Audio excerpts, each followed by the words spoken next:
Okay, so we're trying our best, it's just our best doesn't really understand the client. Well, not necessarily. It's just a case of send out the documentation, get them signed up, and then we'll crack on with the job. It's not really appreciating the consequence of that. And also, informed consent and cost communication isn't just about signing the client up. This also gets lost. It's about the communication throughout the process.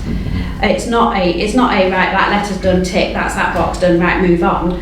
It's like with the old, when we first started with cost budgets, clients, solicitors would get the cost budget and just put it in the drawer, right, done that, cost budget, never look at what that actually meant.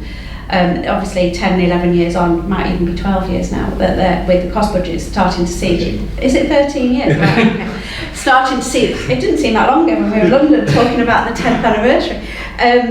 But yeah, so 13 years on, we're now starting to see law firms appreciating the implication of a cost budget and what that means for how they run the case. But it's not necessarily filtered through into cost. I think there's a similar point about, there's an obligation, we know, under the Code of Conduct to give clients the best possible information about the likely cost of a case. So lawyers will put, hopefully, most of them will put an estimate of the likely future costs in the client care letter, but then many of them forget about it and are not conscious of the fact that the client will look at something that says, I'm not a fixed quote, I'm just an estimate, and the client actually looks at that and thinks, well, that gives me a really good guide as to what this is likely to cost me in the end. But it's not properly updated. There's no concept of the extent to which the client is looking at that and budgeting for it.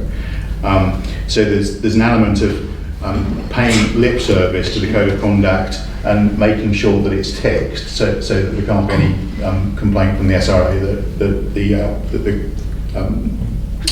the point hasn't been dealt with. But it's lost sight of, and then we end up with lots of cases where the final bill is absolutely miles away from the estimate that was given in the client care letter. And frequently what solicitors will say is, well, we were sending interim bills all the way through the case, so the client knew what was going on.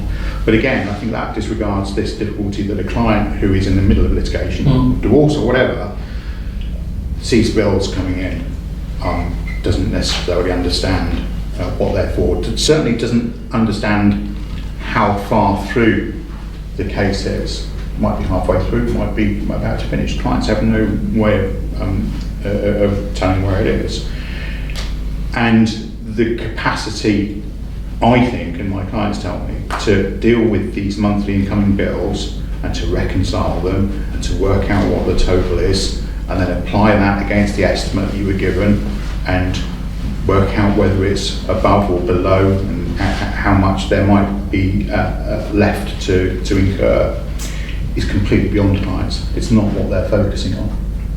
There's no client that's got a wall chart up and is knocking £5,000 off every month. It's just that's just unrealistic. And they don't know how close they are to trial. Right. So they simply can't. Or that it's not £5,000 every month or whatever, around 1,000 every month for this point. It's going to go up and down depending on the nature of where we are in the return. Absolutely. And the lawyers know that, or ought to know that, and the clients have no means of telling at all. Yeah, and there's also the example of in probate, if the solicitor's the professional executor, then there might not actually be as much in the way of updates because the obligation from a legal point of view is being satisfied. That's a whole different conversation. Yeah. Probate cost is a whole different conversation. That definitely think there should be a change in practice and law there. It is. I totally get the point about the initial client care letter flow, but there is so much information that has organically sort of worked its way into those letters and the accompanying terms of business, which are often in smaller font,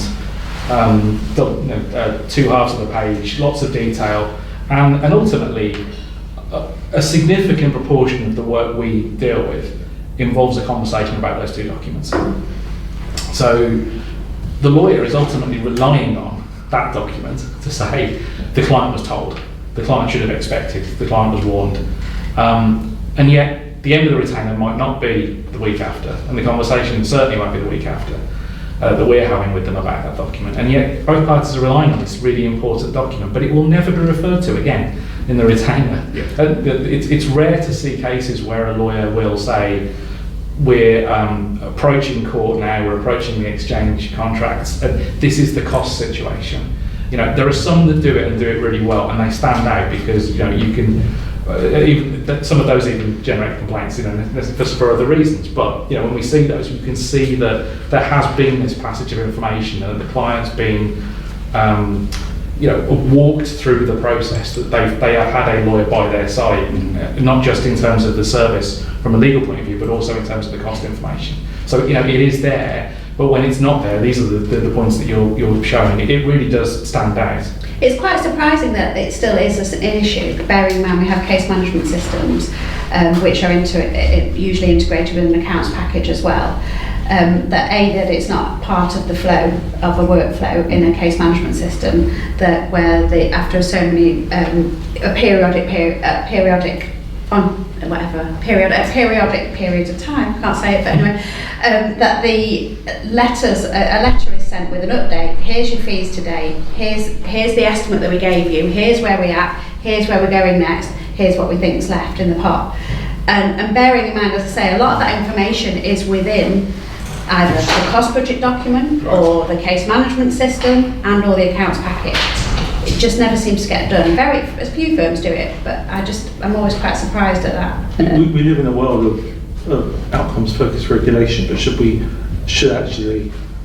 have much more prescriptive regulation?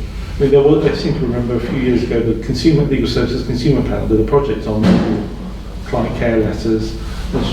Should there just be more prescriptive rules on your client care letter on the first page must have a summary of X, Y, and Z? Well, think about what you get in relation to financial products. A mandatory key facts document that explains the key points in plain English. We don't have that.